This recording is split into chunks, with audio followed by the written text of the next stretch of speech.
Kabar gembira, PKH BPNT tahap 1 meledak cair. Rp600.000 di kartu KKS ini infonya. Halo Sobat Info Bansos terkini, apa kabar semuanya?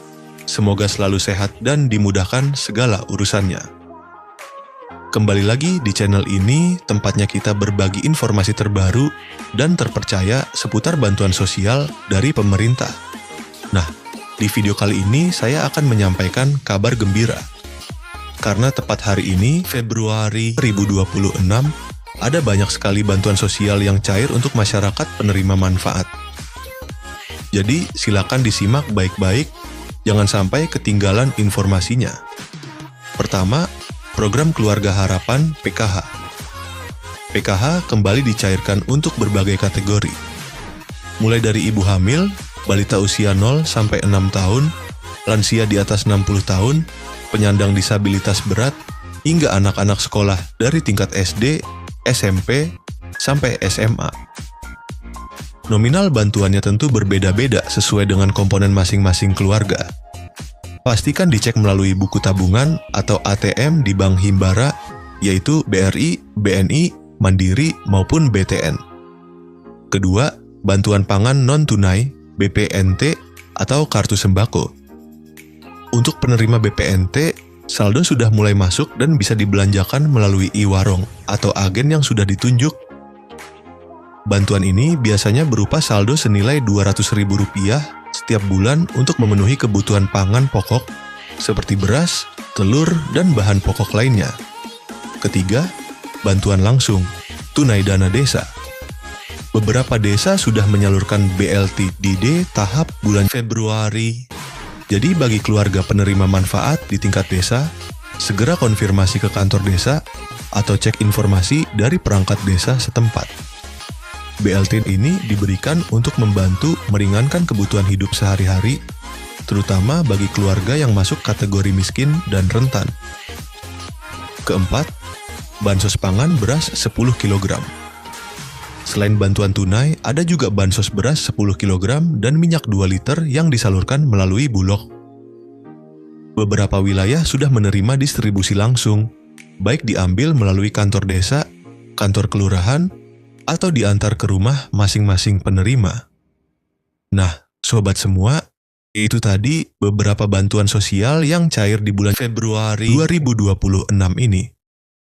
Jangan lupa untuk selalu mengecek status bantuan melalui aplikasi Cek Bansos Kemensos atau langsung menanyakan ke pihak desa dan kelurahan agar tidak ketinggalan informasi. 7 bansos yang berlanjut di 2026, pemerintah memastikan bahwa bantuan yang bersifat fundamental dan struktural akan tetap berjalan. Ini adalah jaring pengaman utama bagi masyarakat rentan. Program bantuan yang akan cair di 2026 diantaranya itu yang pertama, program Keluarga Harapan PKH. Sebagai primadona bansos, PKH tetap kokoh berdiri. Bantuan ini menyasar komponen vital keluarga, ibu hamil, balita, anak sekolah SD sampai SMA, lansia, dan penyandang disabilitas berat. Mekanisme penyalurannya diprediksi tidak berubah, yakni cair bertahap 4 kali setahun. Yang kedua yaitu BPNT atau sembako, atau yang bisa disebut bantuan pangan non-tunai. Kebutuhan pangan tetap menjadi prioritas nomor 1. Meski ada wacana transformasi ke direct cash, transfer uang digital, untuk efisiensi program ini dipastikan aman, yaitu dalam artian program BPNT masih terus berlanjut di 2026. Yang ketiga yaitu bantuan PIP, program Indonesia Pintar. Komitmen mencerdaskan bangsa tidak surut. Anak-anak dari keluarga prasejahtera tetap dijamin akses pendidikannya melalui bantuan tunai PIP. Jadi PIP di 2026 akan tetap berlanjut.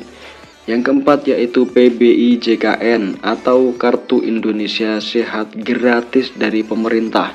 Kesehatan adalah hak dasar. Subsidi iuran BPJS Kesehatan bagi 40% penduduk termiskin tetap ditanggung penuh oleh negara. Bantuan beras 10 kg. Program cadangan pangan pemerintah CPP ini diprediksi kuat akan diperpanjang, berfungsi sebagai bantalan saat harga beras gejolak atau terjadi kerawanan pangan. Jadi bantuan beras di tahun 2026 akan tetap berlanjut. Yang keenam yaitu atensi lansia dan disabilitas berat. Kementerian Sosial terus menyalurkan bantuan rehabilitasi sosial baik berupa alat bantu, kursi roda, alat dengar maupun makanan bagi lansia tunggal dan disabilitas. Untuk yang ketujuh, bantuan pena pahlawan ekonomi Nusantara. Ini adalah bintang baru bagi KPM usia produktif di bawah 40 sampai 45 tahun yang sudah lama menerima bansos. Pemerintah menawarkan modal usaha hingga 5 juta rupiah. Syaratnya harus siap graduasi atau mundur dari kepesertaan bansos reguler. Setelah usahanya mandiri ya. Jadi nanti akan ada pengembangan apa skill-skill yang bisa dipelajari dan dipraktekkan. Dalam artian harus melalui proses graduasi secara mandiri atau graduasi secara sukarela. Tidak semua kabar itu manis ya. Ini dia yaitu kabar di tahun 2026 menjadi akhir perjalanan bagi bansos yang sifatnya ad hoc atau sementara. Nah, selanjutnya bansos yang kemungkinan di tahun 2026 tidak akan cair lagi yaitu BLT Kesejahteraan Rakyat atau BLT Kesra. BLT mitigasi bantuan tunai tambahan yang sering cair di momen tertentu seperti saat inflasi tinggi atau El Nino dikabarkan berhenti total per 31 Desember 2025.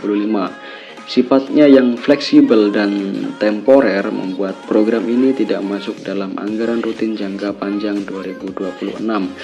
Bantuan subsidi BSU, program yang sempat hits saat pandemi ini juga diprediksi tidak akan muncul kembali seiring dengan pulihnya kondisi ekonomi pasca krisis. Ya, jadi ada beberapa bantuan yang kemungkinan di tahun 2026 tidak akan cair atau tidak rutin cair per bulan sesuai dengan kondisi yang ada di lapangan seperti inflasi tinggi atau El Nino dan lain sebagainya. Ya, lalu isu yang sangat hangat di tahun 2026 yaitu era baru bansos digital dan seleksi alam KPM. Isu paling strategis di tahun 2026 adalah digitalisasi dan validasi ketat. Pemerintah melalui bocoran dari Menko Luhut Binsar Panjaitan merencanakan peluncuran sistem bansos digital berbasis artificial intelligence atau AI. Tujuannya yaitu memberantas hantu bansos alias penerima fiktif, penerima ganda atau salah sasaran. Jadi concern pemerintah sangat concern di situ ya. Seperti penerimanya yang nggak ada atau bansosnya tetap cair, meninggal tetap bansosnya cair, atau penerima ganda atau salah sasaran. Itu pasti menjadi concern agar efisiensi menggunakan artificial intelligence. Apa konsekuensinya bagi KPM jadi KPM yang terdeteksi sudah mampu secara ekonomi, memiliki aset, gaji UMR atau di atas UMR dan lain sebagainya, yang intinya mampu akan langsung dinonaktifkan dari DTKS, data terpadu kesejahteraan sosial. Fokus pemerintah bergeser dari sekedar menyalurkan bantuan menjadi mencetak keluarga yang mandiri secara ekonomi. Saran bagi KPM, jadi simak secara sesama dan teliti. Saran bagi KPM, jangan terlena, pastikan data kependudukan Anda, KK, KTP Anda valid ya dan terbaru.